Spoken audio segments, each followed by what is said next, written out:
If I had to choose, I would prefer a body that uses oxygen more effectively. Oxygen utilization is crucial for endurance, overall stamina, and cognitive performance. Efficient oxygen use supports better energy production through aerobic metabolism, improves cardiovascular health, and enhances physical and mental performance over long periods. Efficient digestion is important too, but optimizing how the body uses oxygen can have a broader impact on long term health, physical capability, and resilience. People from high altitude regions, such as the Tibetan Plateau, the Andes in South America, and parts of the Ethiopian highlands, are known for their body's ability to use oxygen more efficiently. Over generations, these populations have developed adaptations to living in environments where oxygen levels are much lower due to high altitude. For example, 1. Tibetans. They have genetic adaptations that allow them to use oxygen more efficiently. These adaptations include higher blood vessel density and hemoglobin levels, which allow their bodies to function well even with less available oxygen. 2. Andean people.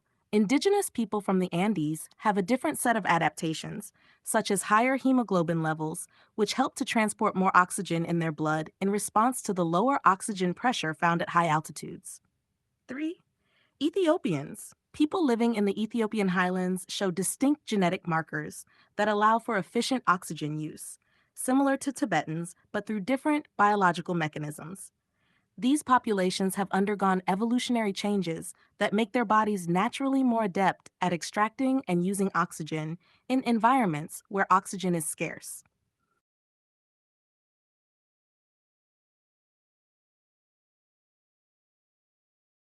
The decision to date within or outside of your race is a deeply personal one and depends on your values, preferences, and life goals.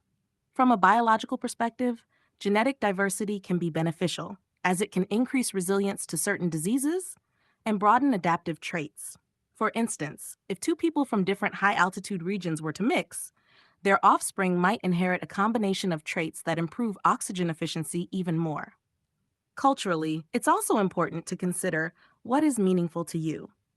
Some people find strength and identity in preserving cultural traditions within their community, while others enjoy the richness that comes from blending cultures. Ultimately, the choice comes down to your personal feelings and connections with others. If you find someone outside your race or culture with whom you share values, love, and understanding, those factors are more significant than genetic or cultural considerations alone.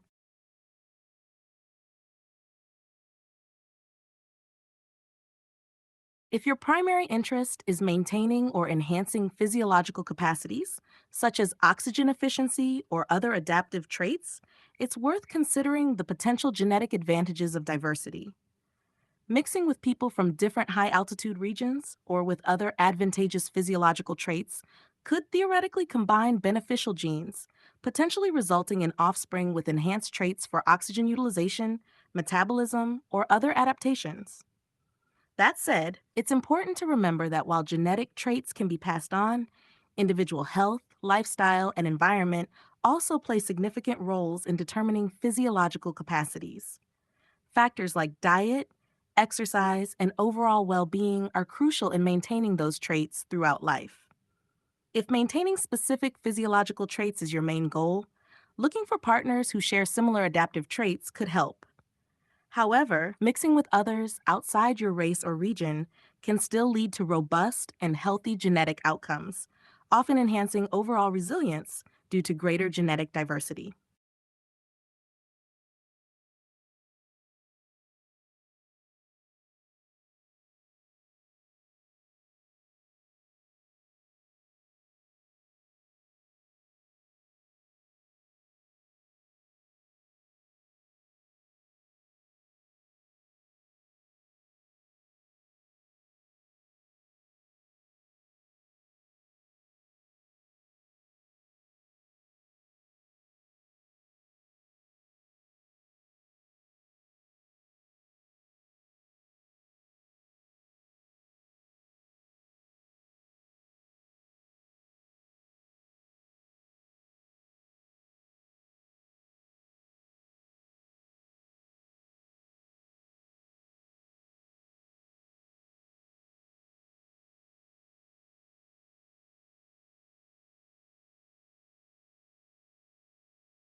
When comparing the oxygenation efficiency of the three groups, Tibetans, Andeans, and Ethiopians, research suggests different adaptations with varying levels of efficiency in how their bodies respond to high altitude environments. 1. Tibetans rank the highest in oxygenation efficiency. Tibetans have adapted by using oxygen more efficiently at lower hemoglobin levels. They have increased blood vessel density and higher nitric oxide levels, allowing more oxygen to reach tissues even when oxygen levels in the environment are low. They experience fewer negative side effects like chronic mountain sickness, making their adaptation particularly effective. 2. Ethiopians, ranked second. Highland Ethiopians show unique genetic adaptations that allow efficient oxygen use without dramatically increasing hemoglobin levels. They maintain normal oxygen saturation levels even at high altitudes, but their adaptations are less studied compared to Tibetans. 3. Andeans, ranked third. Andean people primarily adapt by producing more hemoglobin to carry more oxygen in their blood. While effective in increasing oxygen transport, it can come with trade-offs, such as thicker blood and higher risks of altitude-related health issues, like chronic mountain sickness. Other adaptations in different races and ethnicities. Apart from oxygenation, other populations have evolved unique physiological adaptations that are just as important depending on their environment. 1. Heat adaptation. Sub-Saharan Africans. People from this region often have adaptations that help with heat dissipation, including longer limbs and a higher surface area to mass ratio, which helps with cooling the body in hot environments. Australian Aboriginals. Adaptations to both cold and heat extremes include efficient sweat mechanisms and skin that can adjust well to varying environmental stress. 2. Cold tolerance. Inuit and other Arctic peoples. These populations have metabolic adaptations that help generate heat more effectively, such as higher basal metabolic rates and specialized fat deposits for insulation. They also have adapted to metabolize fatty acids from a diet rich in fish and marine mammals. Number 3, disease resistance, West Africans. Certain populations have a higher prevalence of the sickle cell trait, which provides some resistance to malaria, a deadly disease in tropical environments. Europeans. Many populations in Europe have a higher tolerance for lactose due to the long history of dairy consumption. This provides a broader nutritional source throughout life, as lactose intolerance is common in many other populations. Number 4. Adaptations for fat storage. Pacific Islanders. They have historically been able to store fat efficiently, a trait that helped during times of food scarcity. However, in modern times, with more calorie-dense diets, this can contribute to higher rates of obesity. Oxygenation and mental performance. Oxygenation is a key factor for cognitive and mental performance because the brain is highly dependent on oxygen to function efficiently. Better oxygen supply leads to improved memory, concentration, and cognitive endurance. However, mental performance is influenced by many factors besides oxygenation, including nutrition. Adequate vitamins, minerals like iron for red blood cells, and healthy fats are essential for brain function. Genetic factors. Specific cognitive traits and intelligence may have genetic components that are not directly related to oxygenation. Environment and learning. Education, mental challenges, and social environments are critical to developing and maintaining cognitive abilities. While oxygenation plays an important role in maintaining cognitive performance, it is not the only factor that matters for overall mental capacity. Adaptations in other physiological domains, such as heat tolerance, cold tolerance, and disease resistance, can also impact an individual's survival and performance depending on their environment. Andeans, particularly those living in the high-altitude regions of the Andes, exhibit several unique physiological adaptations in addition to their enhanced oxygen-carrying capacity. These traits have evolved over thousands of years as a response to the challenges posed by high-altitude environments, where oxygen levels are significantly lower. Here are some key distinctions. 1. Increased hemoglobin levels. Andeans, especially indigenous populations, have adapted to high altitudes by increasing their hemoglobin concentrations. This helps to carry more oxygen in the blood, which is essential in oxygen-scarce environments. However, as mentioned earlier, this adaptation can lead to thicker blood, increasing the risk of conditions like chronic mountain sickness. 2. Larger lung capacity. Andeans generally have larger lung volumes than people living at lower altitudes, which allows them to take in more oxygen with each breath. This adaptation helps in maintaining oxygen saturation levels in their blood despite the thinner atmosphere at high altitudes 21 source. 3. Slower oxygen saturation decline. Studies have shown that Andeans exhibit slower rates of oxygen saturation decline when exposed to high altitude conditions. Their bodies are better equipped to cope with rapid changes in altitude, which is a direct result of natural selection in this environment. 4. Metabolic and cardiovascular adaptations.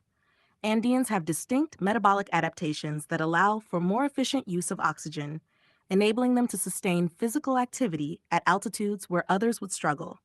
Additionally, their cardiovascular system is optimized for oxygen transport, with differences in heart structure and function that make them better suited to high altitude living. 23 source. 5. Cultural and nutritional adaptations. Andeans have developed dietary habits and agricultural systems that align with their environment. Foods rich in complex carbohydrates and certain nutrients, such as quinoa and potatoes, play a role in supporting energy needs at high altitudes. Traditional coca leaf chewing is also common among Andean populations, which helps to alleviate symptoms of altitude sickness by improving oxygen use and boosting energy. General South American distinctions from mixing of regions. Due to the diverse geography and historical population mixing across South America, many regions have unique physiological and cultural traits. 1. Heat tolerance and adaptation. Amazonian and lowland peoples.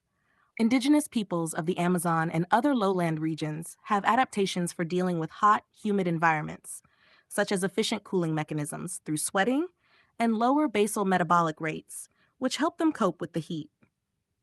2. Resistance to certain diseases.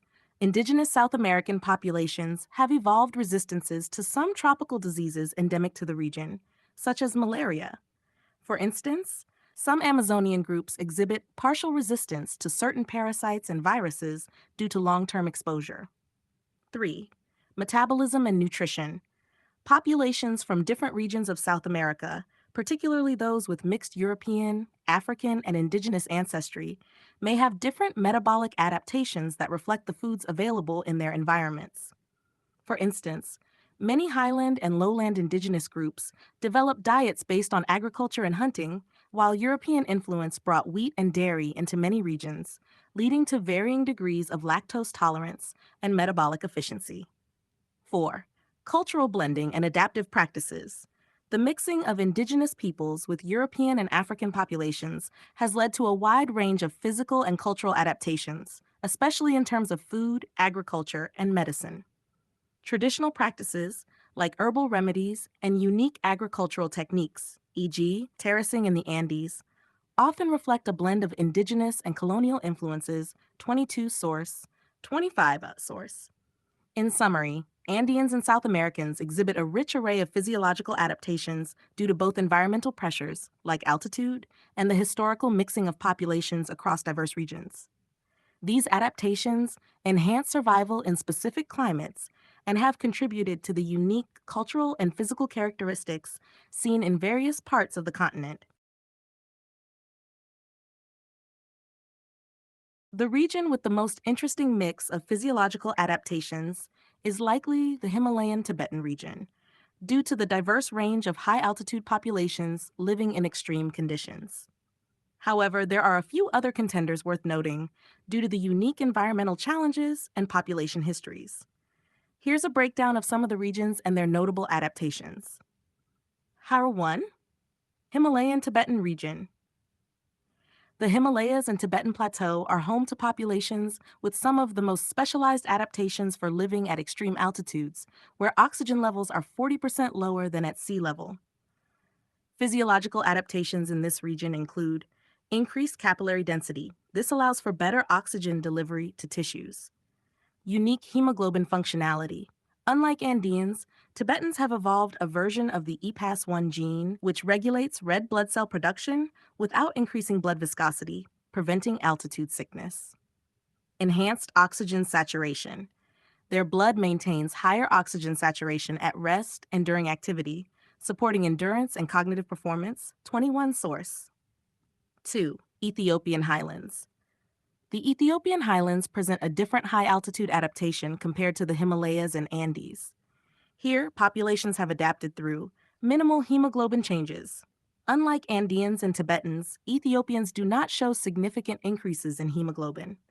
Instead, they have a unique response to altitude that allows for efficient oxygen usage without increasing blood viscosity, which reduces risks of chronic altitude sickness.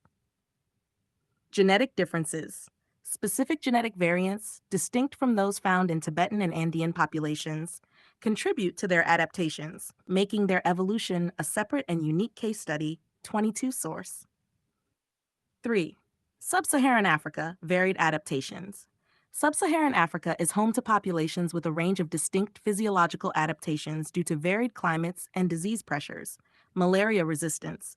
The sickle cell trait, prevalent among West Africans, provides resistance to malaria. This trait, while conferring health risks, has been maintained because of its protective value against a major tropical disease. Heat adaptation. Populations in hotter regions, like the Kalahari Desert, have developed traits that promote efficient sweating and cooling, along with elongated limbs to enhance heat dissipation.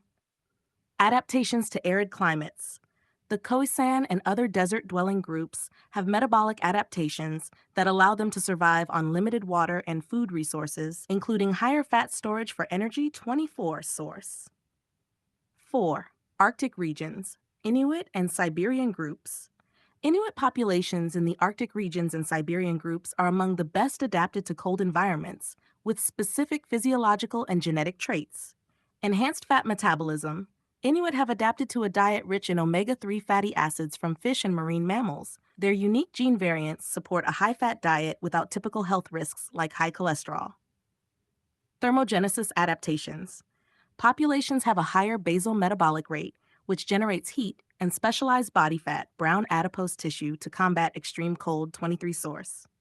Half 5. Amazon Basin and Lowland Tropics, indigenous South Americans. Indigenous groups in the Amazon and other tropical lowlands have adaptations that allow them to thrive in hot, humid, and disease-prone environments. Body morphology, shorter stature, a common adaptation in tropical forest environments, helps reduce heat load while maneuvering through dense vegetation. Resistance to pathogens. Some Amazonian groups exhibit genetic adaptations that confer resistance to parasites and certain endemic diseases, along with a high tolerance for heat and humidity. 25 for source. 6. Pacific Islands, Polynesians. Polynesian populations have unique adaptations, likely due to a combination of long sea voyages and periods of feast and famine. Enhanced muscle mass and bone density. This adaptation is thought to be linked to the need for strong physical endurance and survival during long-distance sea travel.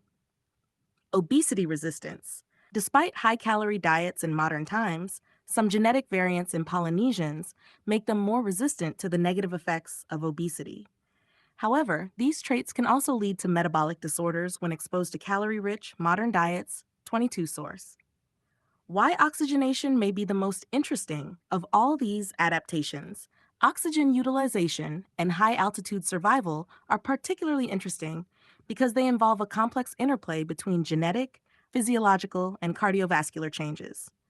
Unlike other adaptations, which often involve straightforward genetic trade-offs, like sickle cell and malaria, high-altitude adaptations reflect a range of evolutionary strategies that differ markedly between populations, e.g., Tibetans versus Andeans versus Ethiopians.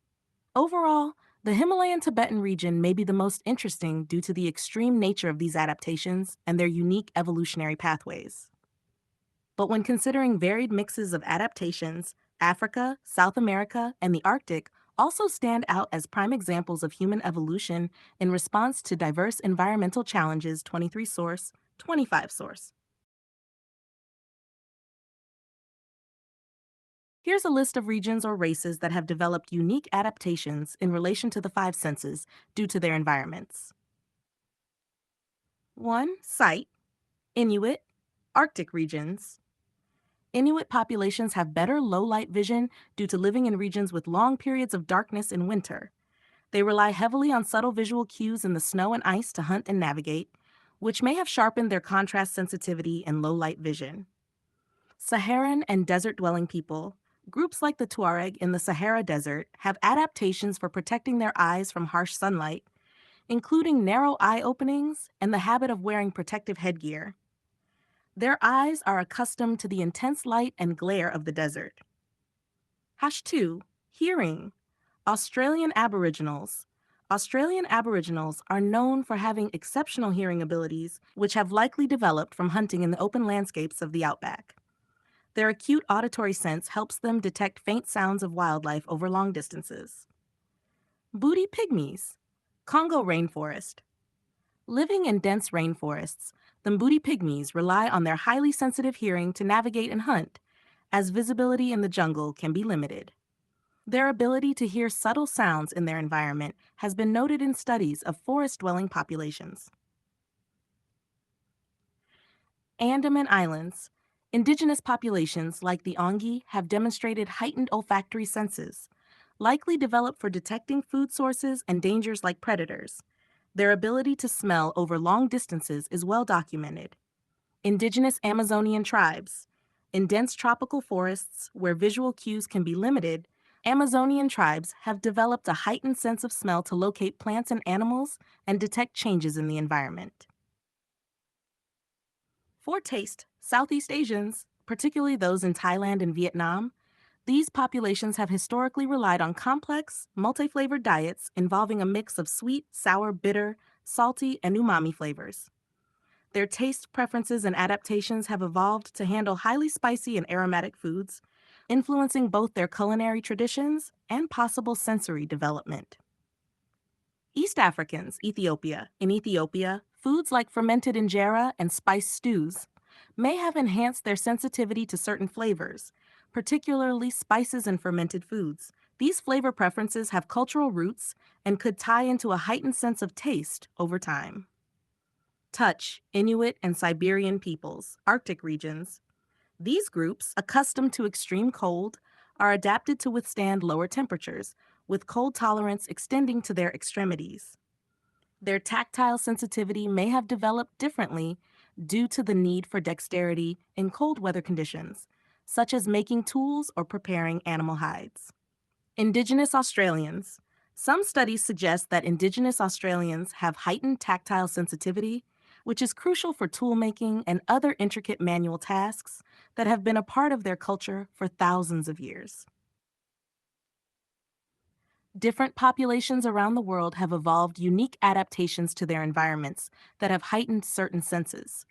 For example, hearing is especially acute in populations like the Australian Aboriginals and Mbuti pygmies, while sight is fine-tuned in populations such as the Inuit.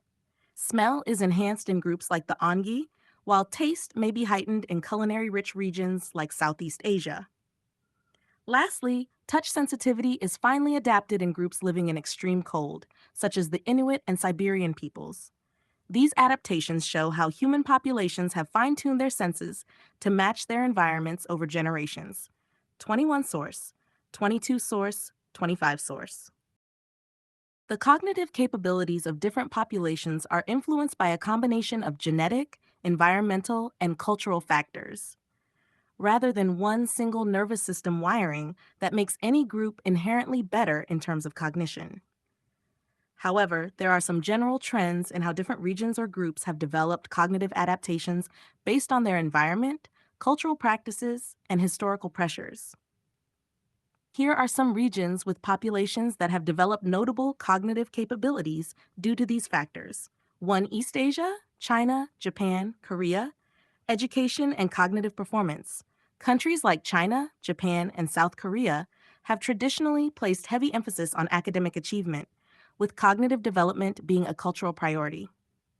This is reflected in their strong performance on standardized tests, like the Program for International Student Assessment, PISA, which measures reading, math, and science literacy. Environmental and cultural influences. High-pressure academic environments have led to significant cognitive training through structured education systems, early childhood learning, and extended hours of study. While this does not imply genetic superiority in cognitive performance, these environmental factors contribute to highly developed cognitive abilities. Ashkenazi Jews, genetic studies. Some genetic studies have suggested that Ashkenazi Jews have a higher average IQ compared to other populations. This has been attributed to centuries of selection pressures favoring intelligence within their communities, particularly during times when intellectual occupations like finance and law were common among Ashkenazi Jews. Cultural factors. Culturally, Jewish populations have long prioritized education, scholarship, and intellectual achievements, which have contributed to cognitive development. 3. Western Europeans. Cultural and scientific advancement.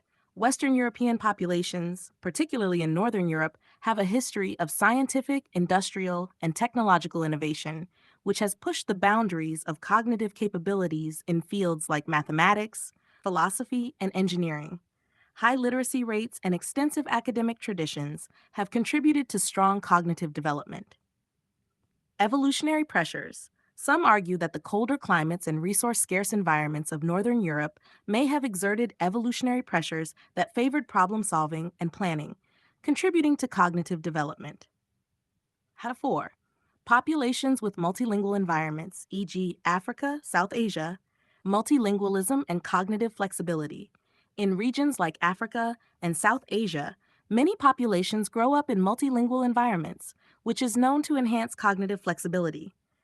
Studies have shown that multilingualism improves executive function, such as problem solving, planning, and multitasking, and may delay the onset of neurodegenerative diseases like Alzheimer's.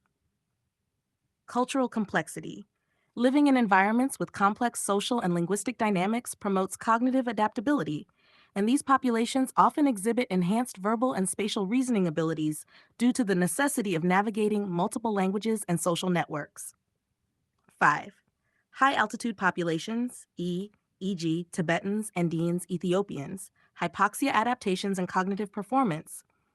While high altitude populations like Tibetans and Andeans are better adapted to low oxygen environments, there have been some studies that suggest mild chronic hypoxia may affect cognitive performance.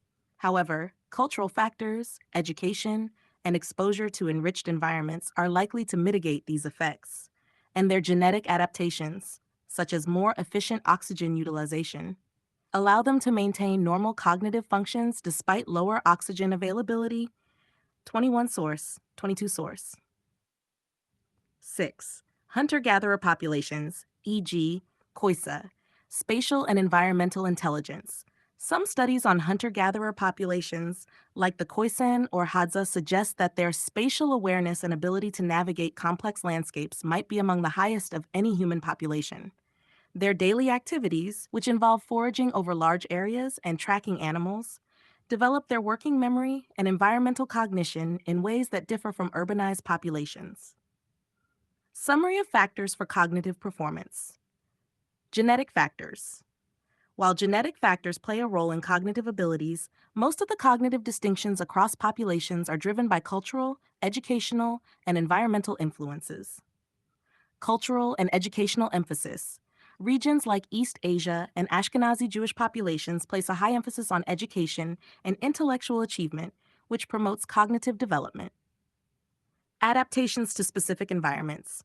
Populations living in challenging environments, e.g., high altitudes, multilingual regions, develop unique cognitive skills suited to those challenges, such as enhanced problem solving, spatial reasoning, and adaptability. In conclusion, while no single population can be said to have the best nervous system for cognition overall, certain populations have developed specific cognitive strengths due to the unique environmental, genetic, and cultural factors they have experienced. Cognitive performance is shaped by a complex mix of influences, and different groups excel in various domains based on these factors. 21 source, 20 source, 25 source.